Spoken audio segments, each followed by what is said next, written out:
Do you still remember the fire, the fear, and the quiet courage that made the Karate Kid a part of your own childhood? For many of us, Daniel's doubts, Miyagi's wisdom, and the longing to feel good enough struck a deeply personal chord. But behind the triumphs on screen were real lives marked by shocking transformations, private battles, and heartbreaking losses no fan ever saw coming. Stay with us. The then and now of this iconic cast will move you in ways you never expected. Jerry, a young Cobra Kai student, caught up in the bravado of the dojo more than any real personal grudge, was portrayed by Larry B. Scott. In The Karate Kid, he's the first Cobra Kai fighter Daniel faces at the All-Valley tournament, all nervous energy behind a tough stance, and that early match has the feel of a kid trying to live up to Kreese's harsh creed more than a villain out for blood. His black GI, quick bows, and tense sideways glances toward the mat play like a snapshot of 1980s competition culture, part of the backdrop that makes Daniel's climb to the final so satisfying.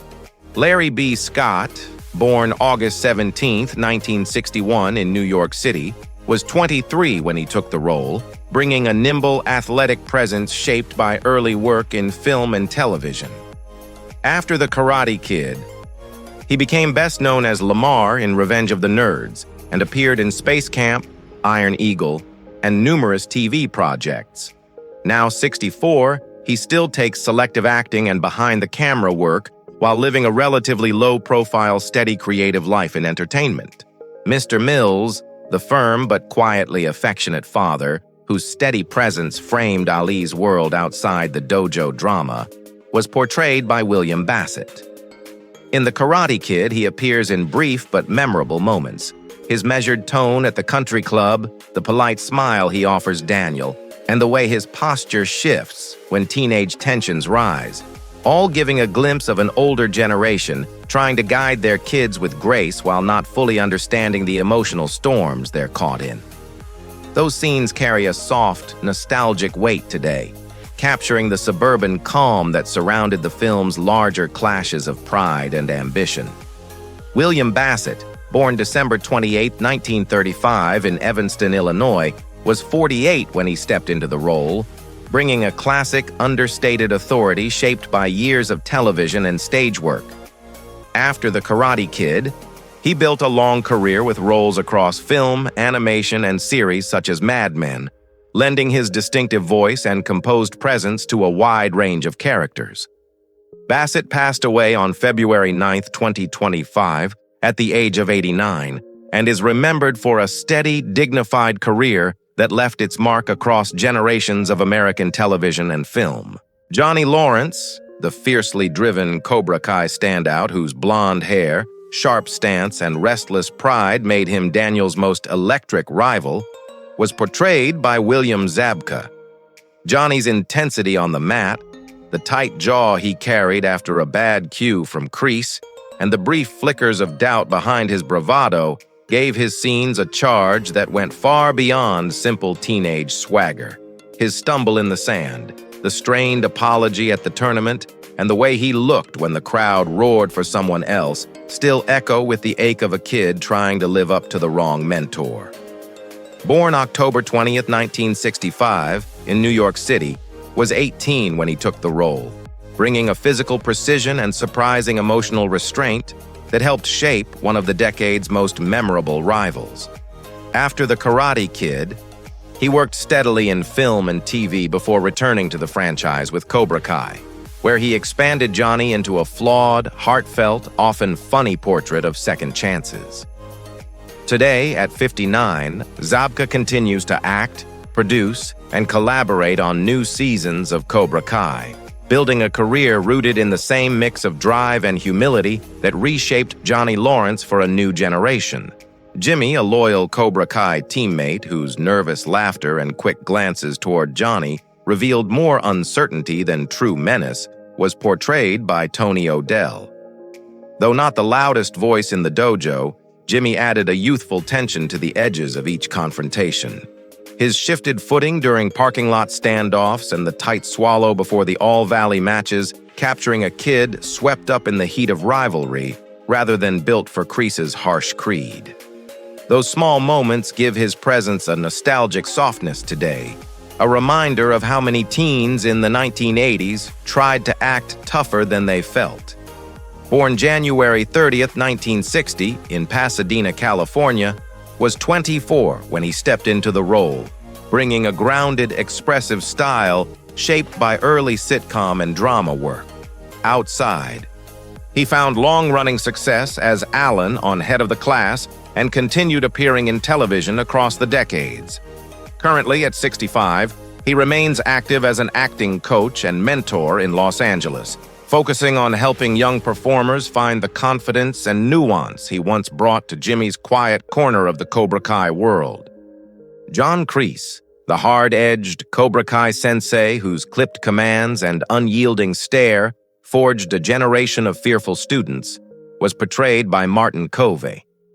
Kreese's presence carried the cold snap of a drill instructor, every barked order, every hand on a student's shoulder tightening just a beat too long, turning the dojo into a place where winning mattered more than honor. His shadow over Johnny at the All Valley, the tense silence before his rage broke through, and the rare flicker of pride in his eyes gave the film a darker pulse that shaped Daniel's journey as much as the crane kick itself. Born March 6, 1947, in Brooklyn, New York, was 38 when he first stepped into the role, bringing a sharp physicality and a controlled menace honed through years in action films and television. Besides, he worked across film and series, later reclaiming Kreese with unexpected emotional depth in Cobra Kai. Presently, at 78, he continues acting and engaging with fans while taking on selective projects, maintaining a steady presence that reflects both his long career and his lasting connection to the character who became one of cinema's most memorable mentors gone wrong. John Kreese, the hard-edged Cobra Kai sensei whose clipped commands and unyielding stare forged a generation of fearful students, was portrayed by Martin Covey. Kreese's presence carried the cold snap of a drill instructor, every barked order, every hand on a student's shoulder tightening just a beat too long, turning the dojo into a place where winning mattered more than honor. His shadow over Johnny at the All Valley, the tense silence before his rage broke through, and the rare flicker of pride in his eyes gave the film a darker pulse that shaped Daniel's journey as much as the crane kick itself. Born March 6, 1947, in Brooklyn, New York, was 38 when he first stepped into the role, bringing a sharp physicality and a controlled menace honed through years in action films and television. Besides, he worked across film and series, later reclaiming Kreese with unexpected emotional depth in Cobra Kai. Presently, at 78, he continues acting and engaging with fans while taking on selective projects, maintaining a steady presence that reflects both his long career and his lasting connection to the character who became one of cinema's most memorable mentors gone wrong. Tommy, the sharp-voiced Cobra Kai fighter whose wild grin and reckless encouragement pushed every confrontation a notch hotter, was portrayed by Rob Garrison. His energy crackled through the film, the way he leaned forward at the edge of the mat, the rough laugh that slipped out when tension spiked, and that impulsive burst of "get him a body bag" during the tournament.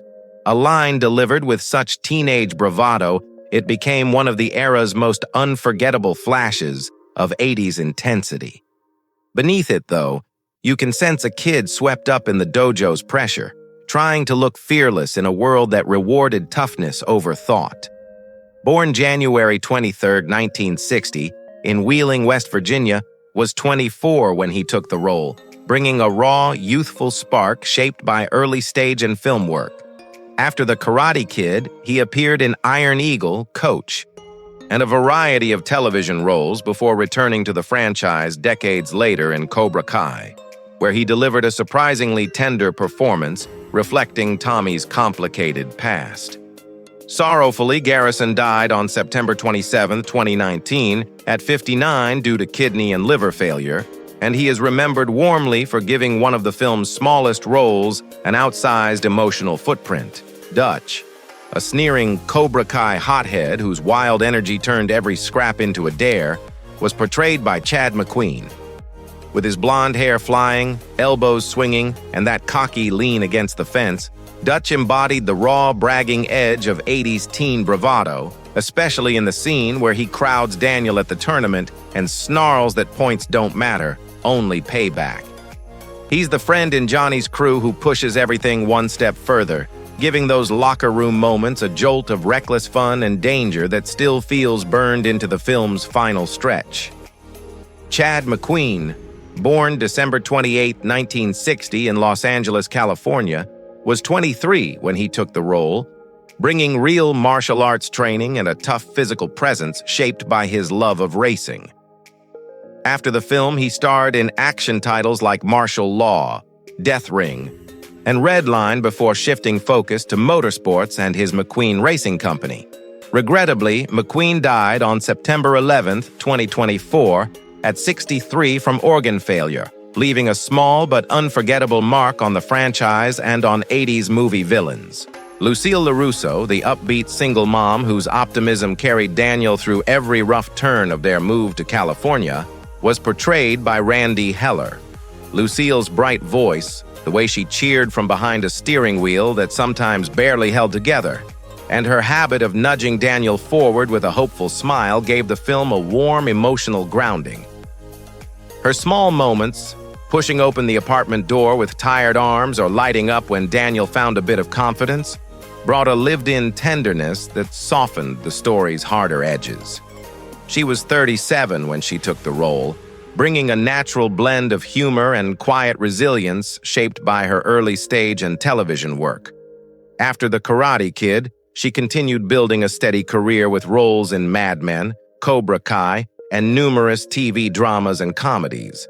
As of now, at 78, she remains active in selective projects, balancing her screen work with a calm, private life that reflects the same warm steadiness she once brought to Lucille's place in Daniel's journey.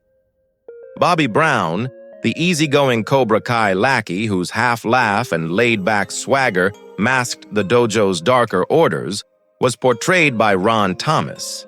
In The Karate Kid, Bobby's smirk and sidelong glances when Johnny squared off against Daniel gave the dojo's ranks a ripple of tension. His hesitant enthusiasm during the parking lot fight felt like a teen trying to measure toughness against peer pressure more than true conviction. That mixture of laid-back charm and unsure loyalty makes his scenes resonate today as echoes of youth caught between wanting acceptance and owning choices. Ron Thomas, born July 27, 1953, in Bell, California, was 30 when he stepped into the role, bringing real martial arts skill honed from years in karate and stunt work.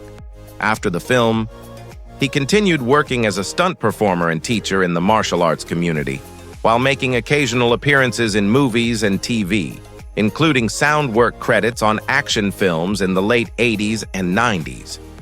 Nowadays, at 72, he lives a quiet life teaching karate and mentoring young martial arts students, still sharing the discipline and drive that once shaped Bobby's place in Cobra Kai's ranks. Mr. Miyagi, the soft-spoken Okinawan handyman, whose patient wisdom and quiet humor reshaped Daniel's life far beyond the dojo, was portrayed by Pat Morita. Miyagi's gentle corrections, the twinkle in his eye when he offered an unexpected lesson, and the steady calm of his wax-on, wax-off rhythm gave the film its spiritual center. Moments like his tender toast to his late wife, or the silent pride as Daniel found balance on the beach, still echo with a warmth that carries the heart of the story. Pat Morita, born June 28, 1932 in Ileton, California, was 51 when he took the role, bringing decades of comedic timing and a deep emotional range that turned a mentor into an icon, earning him an Academy Award nomination. After The Karate Kid, he continued acting in film and television, lending his voice and presence to countless projects. Morita died on November 24, 2005, at age 73 due to heart failure, and he is remembered with enduring affection for giving the world a mentor whose kindness, humor, and quiet strength continue to inspire generations. Alan, a smooth country club teen who drifts through the privileged world around Alley Mills, was portrayed by Tom Fridley. In The Karate Kid, Alan isn't a full-on bully so much as the polished friend who makes Daniel feel like an outsider with a single look, especially when he's laughing with Ali at the club just before Daniel bursts in with a plate of spaghetti and his pride on the line.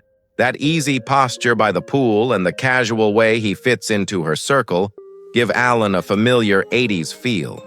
The kind of kid who never has to think about how hard someone else fought just to stand in the same room. He was 19 when he took the role, bringing athletic energy shaped by early teen work in film and TV. After The Karate Kid, he turned up in Iron Eagle, Friday the 13th, Part 6, Jason Lives, and Phenomenon before easing into smaller screen roles. At present, at 60, he works occasionally in film and television and keeps a low-profile life away from the spotlight.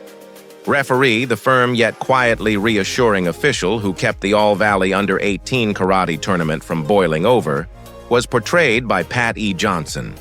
His crisp hand signals, calm fight calls, and the way he stepped between Daniel and Dutch in the locker room or disqualified Bobby after the illegal kick gave the final act a sense of real sport, not just movie brawling. The raised arm when Daniel wins and the steady presence at center mat have the feel of a real championship night, burned into the memories of anyone who grew up on 80s VHS tapes. Patty Johnson, born December 31st, 1939 in Niagara Falls, New York, was 44 when he took the role, bringing ninth-degree black belt experience and years of stunt work that made every exchange look authentic. Beyond The Karate Kid, he choreographed and trained actors on films like Enter the Dragon, Teenage Mutant Ninja Turtles, and Mortal Kombat. Sadly, Johnson died on November 5, 2023, at age 83, leaving behind a body of work that quietly defined how movie audiences came to see martial arts on screen. Ring announcer, the booming voice that gave the All-Valley tournament its larger-than-life excitement, was portrayed by Bruce Malmuth. His energetic cadence, the way he stretched out a fighter's name, and the showman's flair in his gestures helped turn that gymnasium into something that felt as electric as a real sporting arena. In the tight shots of the crowd roaring or Daniel steadying his breath before a match, his voice wrapped around the moment like the soundtrack of a classic hometown event, warm, loud, and unforgettable in its own modest way. Bruce Malmuth, born February 4, 1934 in Brooklyn, New York, was 50 when he appeared in The Karate Kid, bringing experience not only as an actor, but as a film director known for his grounded, street-level storytelling. After the film, he continued working behind the camera on projects like Hard to Kill while making occasional on-screen appearances. Sorrowfully, Malmuth passed away on June 29, 2005, at 71 due to esophageal cancer, and he is remembered with affection for helping give the All-Valley its unmistakable pulse with nothing more than a microphone and a perfectly timed call. Daniel LaRusso, the determined New Jersey teen whose mix of heart, awkwardness, and quiet grit defined an entire coming-of-age era, was portrayed by Ralph Macchio. Daniel's journey, from shaky first kicks to the moment he steadies his breath before the crane stance, carries the warm glow of a kid learning to stand tall in a world that keeps testing him. His hopeful smile after small victories, the sting of humiliation at the country club, and the stunned joy when Mr. Miyagi nods approval still echo with the innocence of 80s youth finding its footing. He was 22 when he stepped into the role, bringing an earnest vulnerability that made Daniel feel real rather than heroic.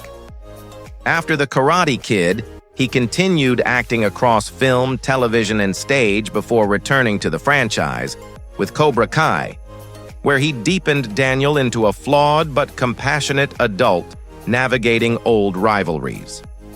Now 63, Macchio remains actively involved in acting and producing, balancing his ongoing work on Cobra Kai with a grounded family life that reflects the same sincerity he once brought to Daniel's underdog rise.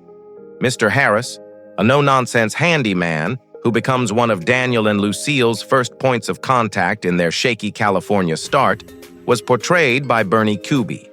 He shows up with a clipboard and weary patience, explaining broken faucets and busted wiring, while Daniel tries to hide how overwhelmed he feels. A small smile hinting that Mr. Harris has seen 100 families come and go through those worn hallways. That brief slice of working-class routine helps ground the story before karate, rivalry, and crane kicks take over. Bernie Kuby, born September 6, 1923 in Cincinnati, Ohio, was 60 when he appeared in The Karate Kid, bringing decades of character actor experience shaped by work across film and network television. In the years that followed, he continued to pick up steady supporting roles. Regrettably, Kuby died on July 7, 2008, at age 84, remembered as a dependable character actor whose presence quietly deepened the world around Daniel's new life. Yahoo #1, one of the rowdy beach troublemakers whose chaotic energy helped spark Daniel's earliest clashes with the California crowd, was portrayed by Larry Drake. Even in a tiny moment, Drake gives the scene a rough-edged spark, the way he barrels forward with loose, uneven enthusiasm, laughing too loudly as tempers flare in the sand, feels like the kind of unpredictable presence every teen drama leans on to tip an afternoon into a memory. His quick burst of mischief and the reckless pace of that beach scuffle add a note of early tension that sets Daniel's rocky new beginning into motion. Larry Drake, born February 21, 1949 in Tulsa, Oklahoma, was 35 when he took the role, bringing a grounded physicality shaped by his early work on stage and television. He would later gain wide acclaim as Benny Stulwich on L.A., Law, and appear in films like Darkman and Dr. Giggles, showcasing a range that swung from gentle vulnerability to unsettling menace. Heartbreakingly, Drake died on March 17, 2016, at age 67 from cardiac arrest, and he is remembered warmly for a career that left an unmistakable imprint on film and television alike. Soccer coach, the no-nonsense community instructor whose brief appearance gave Daniel's early days in California a touch of everyday reality, was portrayed by Peter Jason. As he huffed breath against the April sun, clipboard in hand, watching hopeful teens jostle for a spot on the team, that coach's tired but patient expression felt like real life crashing into Daniel's whirlwind of new faces and new challenges. Peter Jason, born July 22, 1944 in Hollywood, California, was 39 when he stepped into the role in 1984, bringing a grounded authenticity shaped by his deep theater background and decades of character actor work. Jason built a prolific career, from westerns like Rio Lobo to collaborations with horror and action legends, including roles in They Live, Prince of Darkness, and a standout turn as Con Stapleton on HBO's Dead Wood. He lent his voice to video games such as Gears of War and continued appearing on screen well into the 2020s. Jason passed away on February 20, 2025, at age 80 by cancer. His calm, dependable presence and versatile talent remain a quiet cornerstone across decades of American film and television. Allie Mills, the bright-spirited California teen whose easy laugh and grounded kindness softened Daniel's rocky arrival in the Valley, was portrayed by Elizabeth Shue. Allie's mix of confidence and warmth brought a steady light to the story. Whether she was nudging Daniel out of his shell at golf and stuff, or holding her ground when tensions sparked between him and Johnny. Her presence helped draw out the tender, awkward charm of First Love, capturing the breezy innocence that so many 80s audiences still associate with new beginnings and fragile hope. She was 20 when she stepped into the role, already showing the natural, clear-eyed sincerity that would define her early career. She went on to earn acclaim in Adventures in Babysitting, Back to the Future Part 2 and 3, and later an Oscar nomination for Leaving Las Vegas. Today, at 62, she continues to work steadily in film and television, recently appearing in series like The Boys, while balancing acting with a grounded family life and selective character-driven projects. that reflect the thoughtful ease she brought to Ali's unforgettable charm. Referee number 3, the firm-voiced tournament official whose steady whistle and unshakable composure helped anchor the chaos of the All-Valley Finals, was portrayed by Sam Scarber. In just a few moments on screen, his presence added a grounded rhythm to the high-stakes tension, especially as he stepped between flaring tempers and tried to keep the match clean while the crowd roared around him. His calm, disciplined demeanor fit the world of disciplined karate perfectly, giving the climax a sense of real structure amid the emotional storm Daniel was fighting through. Sam Scarber, born June 24, 1949, in Cincinnati, Ohio, was 35 when he appeared in The Karate Kid, drawing on both athletic experience and his growing career as a character actor. After the film, he continued appearing in TV series such as Hill Street Blues, Knight Rider, and Hunter, often bringing a mix of authority and quiet humor to his roles. Currently at 76, he lives a more private life, stepping back from the screen while occasionally taking part in community and creative projects, reflecting the same steady presence he once brought to the All-Valley mat. Thank you for taking this emotional journey back to the world of The Karate Kid. These actors shaped our childhoods, healed our hearts, and reminded us that courage can be learned one small step at a time. Some are still with us. Others live on through the lessons they left behind. If this tribute touched you, please like, subscribe, and share your own memories below. Your story matters here.